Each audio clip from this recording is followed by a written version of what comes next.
मुझे दर्द दिल का पता न था और प्रेम का रोग लगा दिया, और प्रेम का रोग लगा दिया। वो मुझे दर्द दिल का पता न था, मुझे दर्द दिल का पता न था, और प्रेम का रोग लगा लिया रे मैंने, प्रेम का रोग लगा लिया। जब ठोकर लगी और दिल टूटा, जब ठोकर लगी और दिल टूटा, जब ठोकर लगी और दिल टूटा, जब ठोकर लगी और दिल टूटा, फिर सोचा है हमने ये क्या किया, फिर सोचा है हमने ये क्या किया रे मैंने, प्रेम का रोग लगा दिया।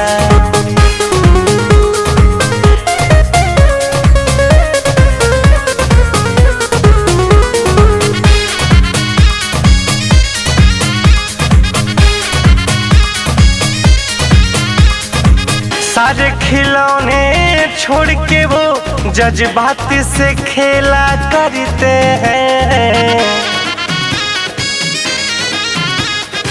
सारे खिलौने छोड़ के वो जज्बात से खेला करते हैं। जब तक जी चाहा खेला फिर, जब तक जी चाहा खेला फिर, जी भर गया तो भुला दिया, जी भर गया तो भुला दिया रे मैंने, प्रेम का रोग लगा लिया।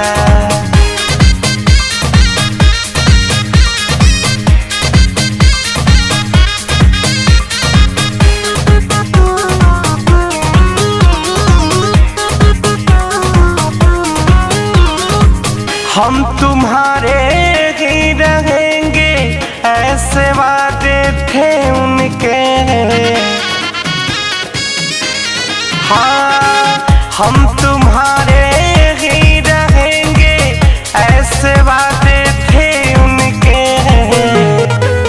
सपने दिखा के लाखों, सपने दिखा के लाखों, फिर अपनी नजर से गिरा दिया, फिर अपनी नजर से गिरा दिया रे मैंने, प्रेम का रोग लगा लिया।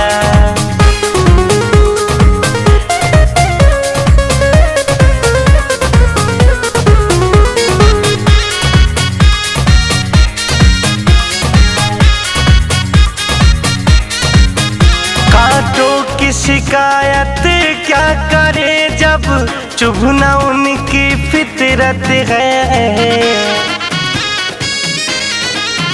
कांटों की शिकायत क्या करे जब चुभना उनकी फितरत है। शिकवा है गोविंद उन फूलों से, शिकवा है गोविंद उन फूलों से, शिकवा है गोविंद उन फूलों से, जिसने रितेश को गम दिया है, जिसने रितेश को गम दिया रे मैंने, प्रेम का रोग लगा लिया।